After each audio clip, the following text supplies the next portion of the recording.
Nah, lihat mata saya biru.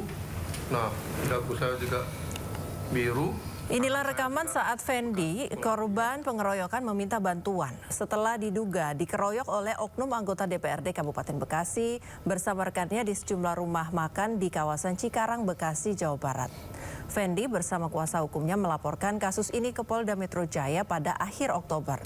Namun karena belum ada kemajuan penyelidikan, Fendi kembali mendatangi Polda Metro Jaya untuk menanyakan perkembangan laporannya. Korban menjelaskan pengeroyokan terjadi diduga karena salah paham dan mengaku keluarganya mengalami trauma akibat adanya teror dari orang tidak dikenal. Korban berharap polisi segera menuntaskan kasus ini agar pelaku bertanggung jawab atas tindak kekerasan tersebut.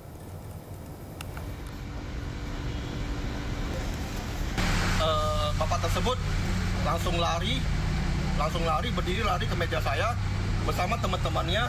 Mereka semuanya ada 14 meja. Mereka langsung datang ke tempat saya. Apa kamu datang saya? Terus saya jawab, enggak Pak. Saya cuma tanya, baru ngomong begitu saya sudah dipukulin sama mereka.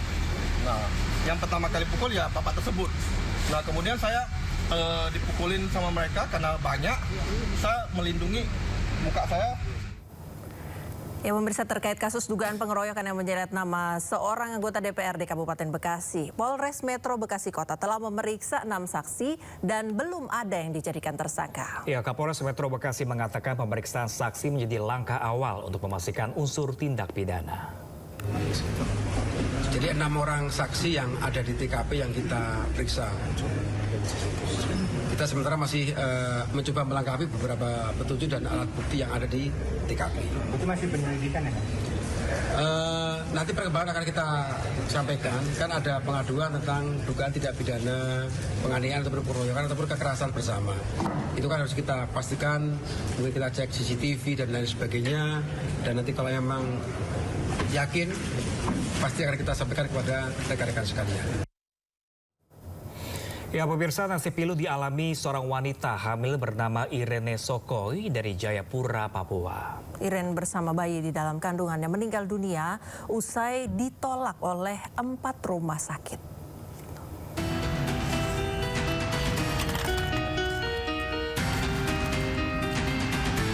Irene Sokoi meninggal dunia bersama anak yang dikandungnya. Irene meregang nyawa setelah mendapat penolakan dari 4 rumah sakit berbeda saat hendak melahirkan. Menurut suami Irene, 3 rumah sakit menolak dan merujuk Irene karena kondisi bayi dalam kandungannya yang harus dioperasi. Sementara 1 rumah sakit lainnya meminta keluarga untuk memberikan uang muka sejumlah 4 juta rupiah, padahal korban sudah mendaftar melalui BPJS. Administrasinya udah jadi, Bapak masuk, bilang berapa ininya. Dengan dia punya ruangan yang untuk BPJS ini lagi full, jadi harus VIP dulu. Kamu kasih 3-4 juta baru dia masuk. Itu dia punya yang ini kasir bilang kamu masuk juga belum tentu ada dokter. Nah, belum masuk nanti kita tangani. Ya karena memang kita hanya bawa uang mungkin di bawah 1 juta, jadi kita di bawah 3 juta itu jadi kakak perempuan dan Bapak bilang masuk dulu sudah, ini kasihan dia punya apa sih, ini kamu bantu dulu nanti besok kita urus. Kita tidak hari kita di situ. Tapi katanya dia bilang belum koordinasi, jadi kita belum bisa ini. Atas kasus ini, Gubernur Papua berjanji akan mencopot 2 direktur rumah sakit, yaitu Rumah Sakit Yowari dan Rumah Sakit AB Pura. Selain itu, Gubernur juga akan melakukan evaluasi dan menindak tegas tenaga medis yang menolak pasien. Layanan kesehatan bagi ibu dan anak jangan coba-coba main-main. Jangan lihat dia datang dia punya uang atau tidak, layani dulu. Urusan itu urusan saya sebagai gubernur dan nanti para bupati. Jadi kejadian ini kejadian yang menjadi keprihatinan saya mendalam. Dan saya pastikan rumah sakit yang singgah punya urusan pemerintah, minggu depan saya copot semua. Sementara itu, Presiden Prabowo Subianto meminta Kementerian Dalam Negeri untuk mengevaluasi kasus ini. Pemerintah akan segera melakukan audit dan melakukan evaluasi pelayanan seluruh rumah sakit di Jayapura. Saya melapor pada beliau. Jadi antaranya itu perintah beliau untuk segera lakukan perbaikan audit, dan saya sudah nyampaikan saya sudah komunikasi dengan gubernur sudah. Saya minta gubernur, begitu saya dapat informasi gubernur Pak Matias Fakiri sesegera mungkin ke rumah korban, keluarga korban, semua dibantu. Yang kedua melakukan audit internal masalahnya di mana. Ya, dikumpulkan rumah sakit itu, termasuk juga pejabat-pejabat yang di dinas pendidikan. Selain itu, Ketua DPR RI Puan Maharani akan meminta komisi-komisi terkait yang ada di DPR RI mengevaluasi penanganan kesehatan di wilayah daerah tertinggal, terdepan, dan terluar agar tidak ada lagi kejadian ibu yang ditolak rumah sakit hingga meninggal dunia bersama anak yang dikandungnya.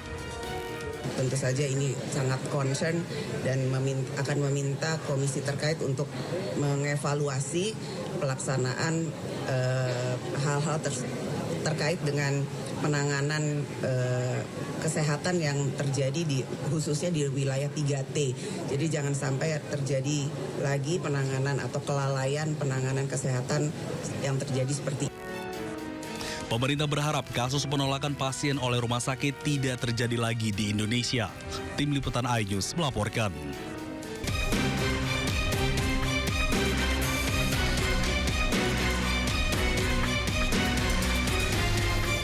Misteri yang menyelimuti kematian diplomat muda Kementerian Luar Negeri almarhum Arya Daru Pangayunan memasuki babak baru yang mengejutkan.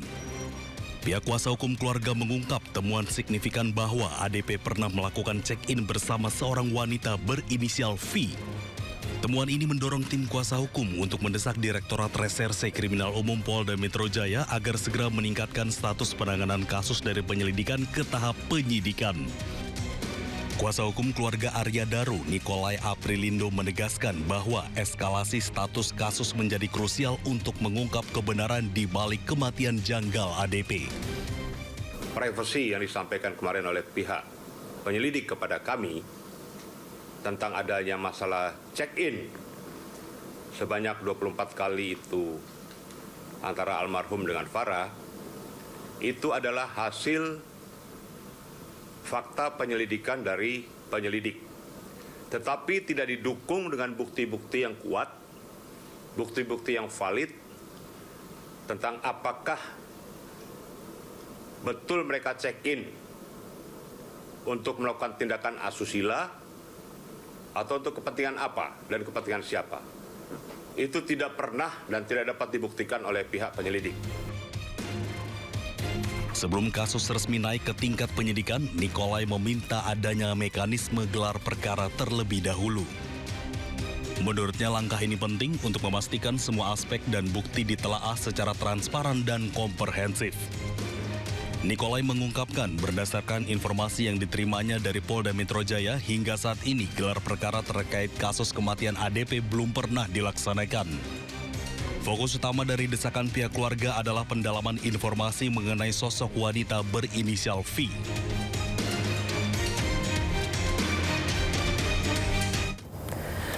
Pemirsa, asik bermain ponsel di depan rumah tetangga. Bocah berusia 7 tahun jadi korban penembakan orang tidak dikenal. Akibatnya korban luka tembak di bagian dahi.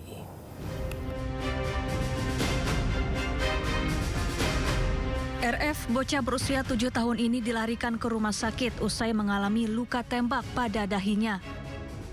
Korban terpaksa menjalani operasi ringan. Diketahui peluru yang tertancap di dahi korban merupakan peluru jenis senapan angin. Korban diduga ditembak oleh orang tak dikenal saat sedang bermain game bersama temannya di depan rumah warga di perumahan Bonewa Estate Bontomanai, Kecamatan Patalasang, Kabupaten Goa, Sulawesi Selatan. Tiba-tiba korban mendengar suara tembakan yang diduga berasal dari senapan angin dan membuat dahinya mengalami luka tembak.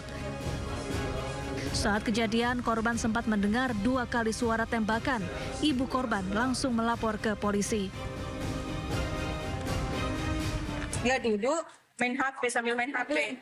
Tiba-tiba dia dengar ada bunyi tembakan dari arah sana. Perannya pas bagian jidat. Itu hari dia dijahit 2 jahitan. Salah 1 atau 2 jahitan. Ada yang lihat terduga pelaku masuk karena bersamaan masuk ke perumahan sekitar 2 orang bawa senapan. Senapan apa? Senapan angin. Datang orang tua korban untuk melaporkan terkait dengan dugaan penembakan. Dia diduga menggunakan senapan burung. Tim sementara mendalami terkait beberapa orang pelakunya. Hingga kini, identitas pelaku penembakan masih diselidiki unit PPA Satreskrim Polres Goa, Sulawesi Selatan. Polisi telah meminta keterangan sejumlah saksi termasuk ibu korban.